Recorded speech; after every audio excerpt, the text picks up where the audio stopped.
Hi, this is Warren. Welcome back to the YouTube channel. And today we're going to do some Q&A. So these are questions I've asked on Instagram and people have sent a bunch of questions in. But if you do have questions of your own, feel free to drop them in the comments and I will answer them in the next episode. The first question here is pretty cool. Can I learn guitar at the age of 30? Is it too late to learn? I would say it would just depend upon what your goals are. If your goals are playing professionally at a high level, that could be a little challenging.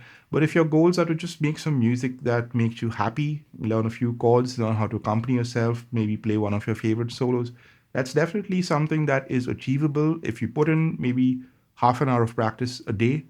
Over the course of a few weeks, you will find that you have made a significant amount of progress. I would think if you just keep at it, just keep singular goals. Once you accomplish that, and then you get to the next goal and then start going like that.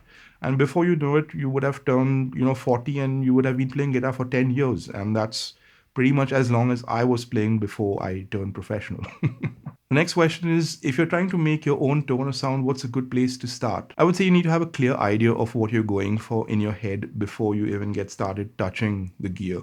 So if you have a clear idea, okay, that's the kind of sound I like, then the more time you spend with the gear, the better you're going to be at dialing it in to kind of get that sound that you're hearing in your head.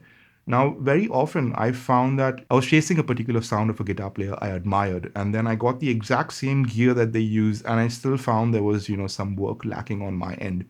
So then once you put in that time and you get used to the gear and then you learn how to extract the best possible sounds from the gear, a lot of it is to do with how you actually hold the guitar, how your right hand, hits the strings and so on and so forth. So I would say getting that clear idea of what you're going for in your head first, doing a bit of research about what kind of gear would get you in a similar ballpark, and the rest of it is just down to your hands and ears. How many guitars do I own to date? There's 5 Strats here. They are in different tunings, 2 in E flat, 2 in standard tuning, 1 in baritone tuning. There's a Fender Jazz bass. I've got an SG, I've got a Les Paul 335, electric Dan Electro 12 string, acoustic 12 string, I think it's a Godin. There's a Godin nylon string. There's a Dobro, there's a Larrivee acoustic, there's a Taylor GS Mini, which is a Nashville tuning. There's a Dobro, and in the cupboard, there's a 6-string banjo and a Dan Electro baby sitar, which comes in useful for texture sometimes. And my daughter's got a 6-string ukulele, which I do use from time to time as well. Can I talk about how I dial in tones for studio and live? I find them a bit different. So in the studio, it's down to basically having a clear idea of what the song requires and what that part in that song requires, because sometimes you're doing multiple layers and you have to use different guitar sounds, and having a clear idea of first what you're going to do. So it's basically more down to the arrangement of it rather than actual putting down the parts. Once you have that in mind, then it becomes a little easier to basically say, okay, that's what I need for that part, that I need a Vox and that I need a Fender, or something like that. Live, I tend to go for a nice fat sound, like a platform. So it'll either be like a Fender Twin kind of a bass thing, or more like a Marshall slight bit of crunch. And then my guitar volume comes into play a lot, and the pickup selection helps me get different sounds. So very often, like, my live rig will just be one sound for the whole thing, and I'm just kind of dialing in the guitar volume and tone, maybe writing the delay levels on an expression pedal. If it's an involved gig where I need a bunch of different sounds, then I'd probably use something like a Helix or something like I did for the ARM on tours. What's the most effective way to achieve high gain tones like an O2 Sunny Day and North Star? Well, it starts off with a slightly crunchy amp.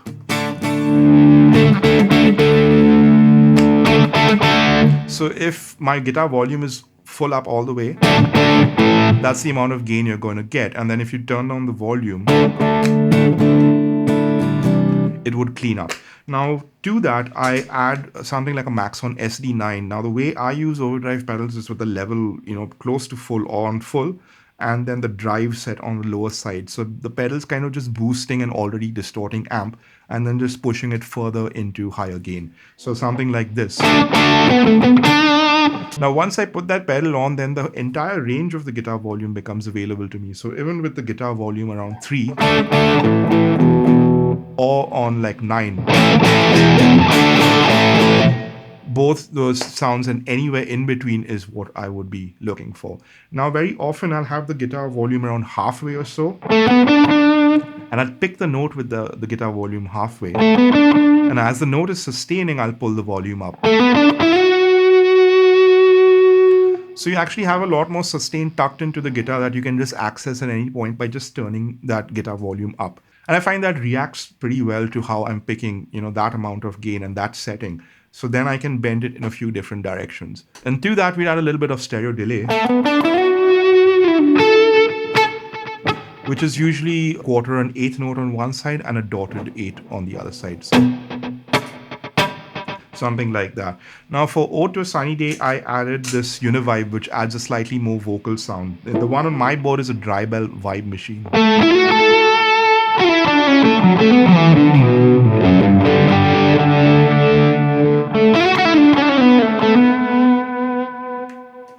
Can I talk about the chord structure of blues for Gary? So basically it's an F sharp minor based blues progression. So you've got that as the one chord, and then I keep going between that C sharp 7 raised 9, that kind of like you call it the Hendrix chord, and then there's a drop 9 or flat 9.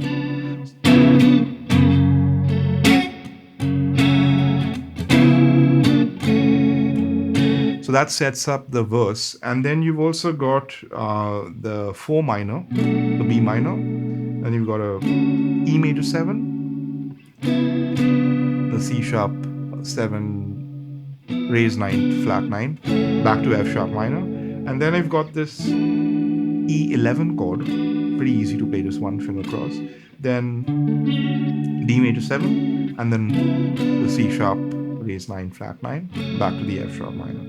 Now the chorus bit is F sharp minor, C sharp minor, D major 7, E11, F sharp minor, C sharp minor 7, now B minor 7 and E11. Okay, so it's kind of going between those two, and then you go back to just the F sharp minor and the, once you follow the chord progression, then it becomes a lot easier to basically, solo over those sort of things. How to grow as a solo artist and as a guitar player. Now, an artist, I would think, is a musician who has something to say. So to grow as an artist, you would possibly need to grow as a person as well. So that would include keeping yourself rooted in what's going on around you, the music that you like. Basically, keep yourself inspired and always have something to say musically. And learning how to communicate through your own music is something that would be essential as an artist. Now, how you choose to do that is down to you, because it's a strictly personal thing. You're telling a story through your music. Now, as a guitar player, it would be down to just staying inspired on the instrument and just learn as much as you can with regards to it. But also, whatever you're learning needs to be incorporated into your own playing. So if you learn a new phrase or you learn a new chord progression, learn how to get that seamlessly integrated into your own playing and not just sound like something that you just heard and you said, oh, I'm going to try that. But basically just get so familiar with that sort of thing. Just get familiar with the knowledge enough to make it part of your own vocabulary and your own playing. I would also listen to as much of different music as possible, just keeping yourself immersed into different genres, because you never know what you're going to learn. If you only listen to guitar players, you're not really going to, come up with anything new on the instrument. Whereas if you get inspiration from like different instruments or from different singers or classical music or whatever it is, you're going to be a lot more three-dimensional with regards to your own playing. And that'll be some interesting for your listeners as well. What are the chords on Happy E Friend? So that's an E major bass thing. So it starts off with this E, and you've got the sus4 kind of thing, or like a A over E. Now this chord here, I'll just look at it. It's a 4 on the E. You don't play the A string, 4 on the D, 5 on the G, and 5 on the E. So it's like a G sharp flat 13. Then you go to A, and you've got this E flat diminished chord that leads you to the E chord. So the whole thing together goes.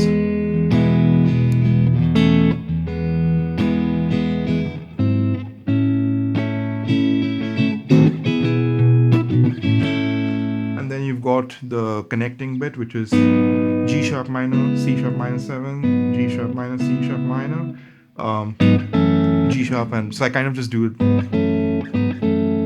G sharp minor, F sharp minor, and that repeats. And right at the end, you've got this B11 chord, which takes you to the chorus. And the chorus has got these Alex Lifeson chords, I call them, with the open E and B string ringing. So you've got E, F sharp minor, B. Now for the B, I do play the B string, C sharp minor, A with the B string as well. This is the E over G sharp. This is like an E minor triad over G or a G6. And then you've got D over F sharp, back to. So you kind of go.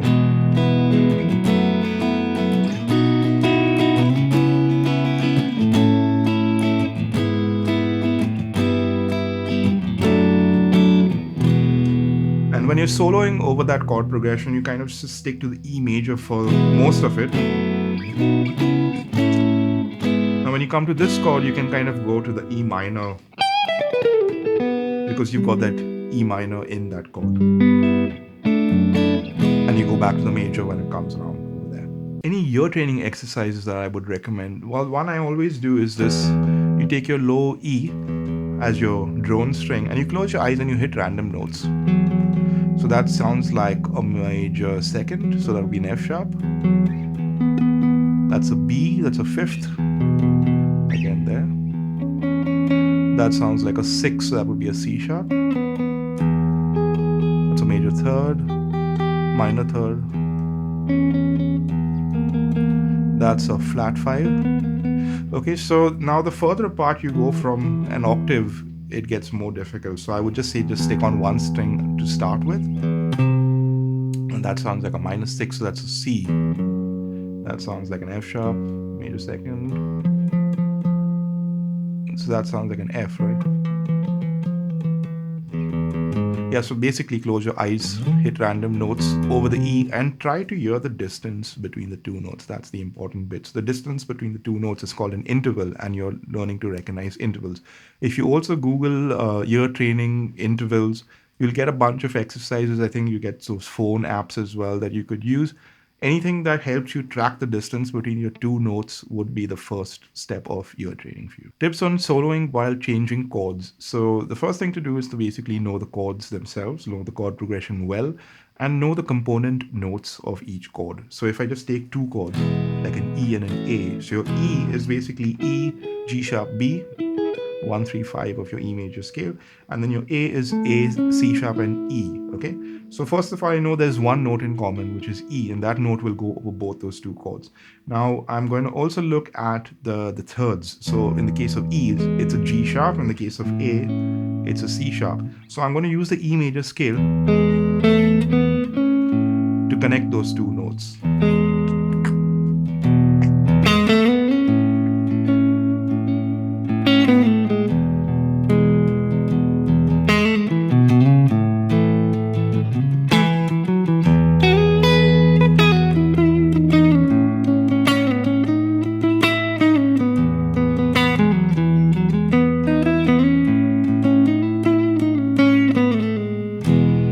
Something like that. So now from two chords, you go to 3 and 3 to 4 and so on and so forth. But that's the basic principle. You need to know what the notes of each of the chords are and how to connect them.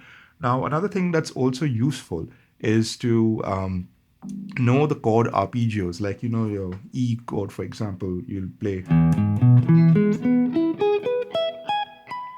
And that for each of those chords, you could possibly do those arpeggios and it'll help you find the notes of those chords in different areas.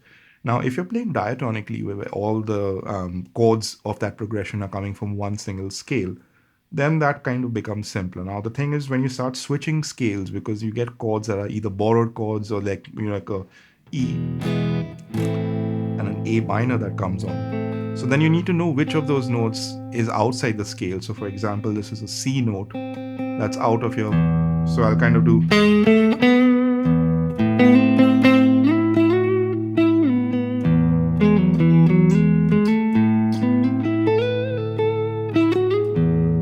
Okay, and very importantly also as well is to anticipate the next chord coming along. So it's not like, you know, you play all the notes on that chord and it goes, you need to flow through the chords as well, and that becomes much easier once you start singing melodies over the chords. So that's another useful tip, is to make a loop of the chord progression, either just play rhythm guitar or something into your phone.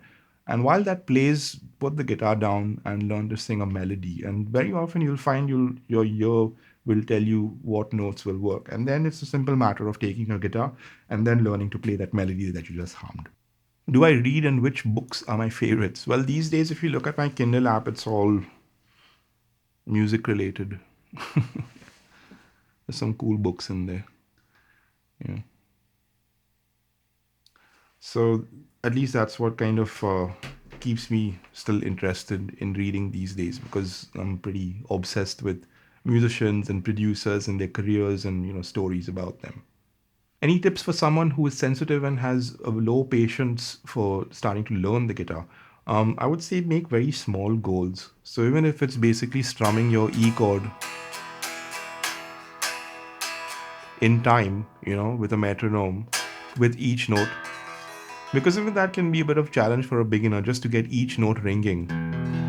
So set very small and attainable goals, and attaining those goals will then motivate you to, keep playing the instrument.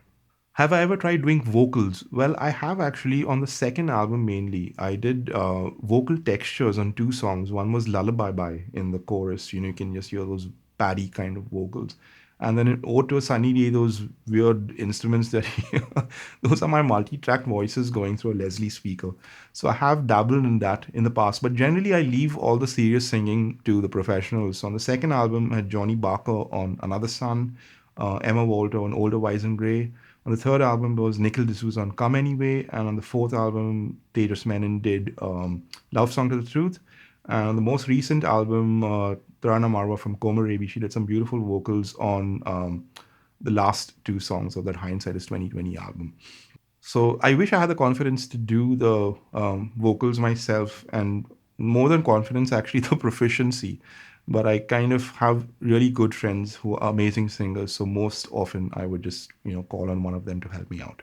When is the next album coming? Well, I'm glad you asked. There is a new live album that is out on Bandcamp at the moment. It just came out last week, and it should be out on streaming services on the 26th of June. It's called LIOVE Volume 2. Volume 1 was released last year, and Volume 2 is out. There may be a Volume 3 in the future as well. The next studio album, hopefully sometime early next year, is when I'm planning to have that ready.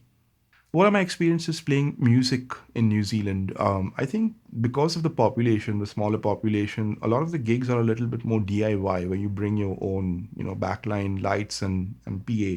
There are also the bigger summer festival gigs that run through most of summer. There are some amazing musicians here. Most of my friends here are musicians, and I've met some really cool people just by playing music. So it's really an awesome place to be a musician. What guitar do I love playing live apart from my Strat? Well, most of the time, if I need a Gibson sound or a slightly or different tuning or something, I'm most likely to take this SG. It's a 61 reissue. I just wanted an all black one for obvious reasons. And my friend Glyn, who makes pickups here in New Zealand, he made me some really nice pickups. And I asked him for a really clear set because I didn't really want to have to revoice the amp, because I use a Strat most of the time. I didn't want to have to revoice the amp for this guitar. So he made me a set of really nice and clear sounding pickups, And if you turn that up,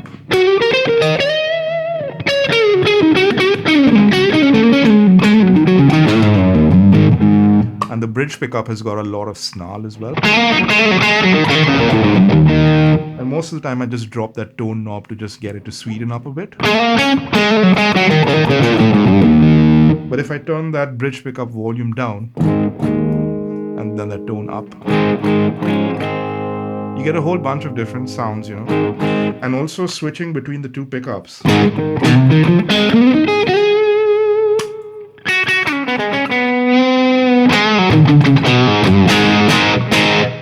Would love to hear novice level of home recording techniques, amp and pedal setups. Well, let's look back to the first Blackstratblues album, which is Nights in Shining Karma. And my rig for that was just one guitar, which was a HSS Strat. I had a Boss SD1 pedal. I had a JCM 800 Marshall head and a 4x12 speaker cabinet. I had one SM57 on the cabinet that went into Studio Project's VTB1, really cheap tube mic pre. and I had a very basic RME interface. And before that, it was like an M audio, 2 in, 2 out kind of a thing. So with very basic gear, I made that first album. And I think it was down to mainly being inspired by music, and, you find a way of doing it no matter what. So if you're kind of buzzing, with these songs in your head and stuff, you'll find a way of putting them down. And I think these days, it's a lot easier to find a really good recording setup. Something like those Focusrite Claret interfaces are pretty cool. You get a couple of mics, 157, one condenser or something like that for acoustic. A basic DAW, something like Reaper, like around $50. That's cool. I use Cubase. You could be able to, find a DAW pretty cheaply that works for what you do. There's a bunch of free plugins as well. Lots of good advice on YouTube that you need to sift through and basically find what works for you. It's one of the best times to be able to record on a budget as well and get pretty high quality results. Another thing to keep in mind is monitoring as well. So if you can get a good pair of headphones or decent monitors that you're comfortable mixing on and translate well, that would be a really good addition as well. Well, thanks for watching. Hope you enjoyed the Q&A. If you've got questions of your own, drop them into the comments. I will answer them in the next episode. Till then, see you. Bye-bye.